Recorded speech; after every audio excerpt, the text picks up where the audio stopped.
அஸ்ஸலாமு அலைக்கும் வரஹ்மத்துல்லாஹி வபரகாத்துஹு. அன்பாந்தவர்களே, ஒரு முறை ஒரு வயதாளி சஹாபி கிழிந்த ஆடையை அணிந்து கொண்டு கஷ்டத்தோட மிக சிரமத்தோடு நடந்து வந்தார்கள். நடந்து வந்து உட்காரவும் மிக கஷ்டப்பட்டாங்க. நபி ஸல்லல்லாஹு அலைஹி வஸல்லம் அவர்கள் அந்த சஹாபியை பார்த்து கேட்டாங்க, அந்த வயதாளி சஹாபியை பார்த்து கேட்டாங்க, ஏன் நீங்கள் கஷ்டப்படுகிறீங்க, இவ்வளோ சிரமப்படுகிறீங்க? அந்த வயதாளி சஹாபி சொன்னாங்க, யார் ரசூலல்லாஹ், சில தினங்களாக ஒழுங்காக சாப்பிடவில்லை, சாப்பாடு இல்லை, சாப்பிடுவதற்கு சாப்பாடு இல்லை, உடுப்பதற்கு ஆடை இல்லை, எனக்கு ஏதாவது சாப்பாடு தாருங்கள், உடுப்பதற்கு ஆடை தாருங்கள் என்பதாக அந்த வயசாளி சஹாபி கேட்டார்கள். நபி ஸல்லல்லாஹு அலைஹி வஸல்லம் அவர்களுடைய கையில் கூட ஒன்றுமே இல்லை. உடனே நபி ஸல்லல்லாஹு அலைஹி வஸல்லம் அவர்கள் பிலால் ரலியல்லாஹு அன்ஹு அவர்களை கூப்பிட்டு, இந்த வயதாளி சஹாபியை என்னுடைய மகள் ஃபாத்திமா ரலியல்லாஹு அன்ஹு அவங்களோட வீட்டுக்கு கூட்டி கொண்டு போங்கோ, ஃபாத்திமா ரலியல்லாஹு அன்ஹா ஏதாவது தருவா. உடனே பிலால் ரலியல்லாஹு அன்ஹு அவர்கள் அந்த வயதாளி சஹாபியை கூட்டி கொண்டு ஃபாத்திமா ரலியல்லாஹு அன்ஹா அவங்களோட வீட்டுக்கு போனாங்க. ஃபாத்திமா ரலியல்லாஹு அன்ஹா அவங்க என் பணக்காரியா, அவங்கள்ட்ட செல்வம் நிறைந்திருக்கிறதா? இல்லை, அவர்களும் கஷ்டத்தோடு தான் வாழ்கிறாங்க. அங்கே போய் பார்த்தா ஃபாத்திமா ரலியல்லாஹு அன்ஹா வீடு முழுக்க தேடி பார்த்தாங்க, எந்த ஒரு சாப்பாடும் இல்லை. கடைசியில் ஒரு ஆட்டுத்தோல், பதப்படுத்தப்பட்ட ஆட்டுத்தோல் மட்டும்தான் இருந்தது.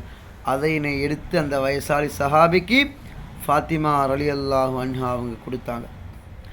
அந்த வயதாளி சஹாபி சொன்னாங்க, இதை வச்சு எனக்கு ஒன்றுமே செய்ய முடியாது, எனக்கு பசி, ஏதாவது சாப்பாடு தாருங்கள். உடனே ஃபாத்திமா ரலியல்லாஹு அன்ஹா அவங்களோட களத்தில் இருந்த மாலையை கலட்டி அந்த வயதாளி சஹாபி கொடுத்து சொன்னாங்க, இதனை விற்று உங்களோட தேவைகளை பூர்த்தி செய்து கொள்ளுங்கள். அதற்கு பின்னால் பிலால் ரலியல்லாஹு அன்ஹு அவர்களும் அந்த வயதாளி சஹாபியும் மீண்டும் நபி ஸல்லல்லாஹு அலைஹி வஸல்லம் அவங்கள்ட்ட வந்தாங்க.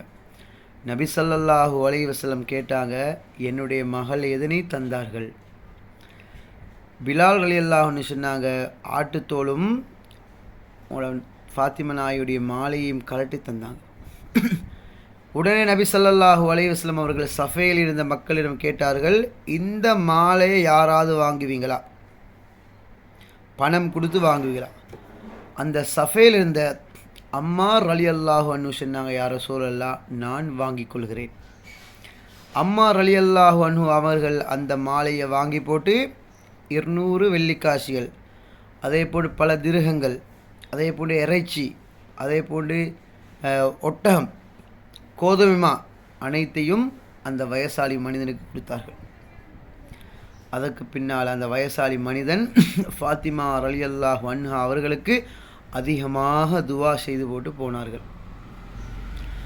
அந்த மாலையை எடுத்துக்கொண்டு போன அம்மார் ரலியல்லாஹு அன்ஹு அவங்க அந்த மாலையை ஒழுங்கான முறையில் கழுகி அவருடைய அடிமையிட கையில் கொடுத்தாங்க. இதை கொண்டு போய் ஃபாத்திமா ரலியல்லாஹு அன்ஹா அவங்களுக்கு கொடுங்கோ, அத்தோடு நீங்களும் ஃபாத்திமா ரலியல்லாஹு அன்ஹா அவங்களுக்கு நீங்கள் அடிமையாக வேலை செய்யணும். அந்த அடிமை மாலையை கொண்டு போய் ஃபாத்திமா ரலியல்லாஹு அன்ஹா அவங்களோட கையில் கொடுத்தாங்க. ஃபாத்திமா ரலியல்லாஹு அன்ஹா அவங்க சந்தோஷமாக எடுத்து போட்டு அந்த அடிமையை விடுதலை செய்தார்கள். அந்த அடிமை சந்தோஷத்தோடு சொன்னாங்களா, இந்த மாலை எவ்வளோ பெரிய வேலையை செஞ்சுட்டு, ஒரு மனிதனுடைய தேவைகளை நிறைவேற்றியது, பசியை போக்கியது, அதே போன்று ஒரு அடிமையை உரிமையிற்றது என்று சொல்லிவிட்டு அந்த அடிமை சந்தோஷத்தோடு போனார்கள். அன்பாந்தவர்களே, கண்ணியத்துக்குரியவர்களே, நபி ஸல்லல்லாஹு அலைஹி வஸல்லம் அவர்கள் அவங்களோட பிள்ளைகள் எல்லாரும் எவ்வளோ தான் வறுமையில் வாழ்ந்தாலும் வாரி வழங்குவார்கள். அவங்களுக்கு எந்த ஒன்றையும் வச்சுக்கொள்ள மாட்டாங்க. அன்பாந்தவர்களே, கண்ணியத்துக்குரியவர்களே, அதே போன்று அதிகமான மக்கள் கஷ்டத்தோடு வாழ்கிறாங்க, வெளியே செல்ல முடியாமல் சிரமத்தோடு வாழ்கிறாங்க. வெண்ணைக்கு திண்டா பகலைக்கு சாப்பாடு இல்லை, பகலைக்கு திண்டா நைட்டுக்கு சாப்பாடு இல்லை, இவ்வளோ கஷ்டத்தோடு கடனோடு மக்கள் வாழ்கிறாங்க.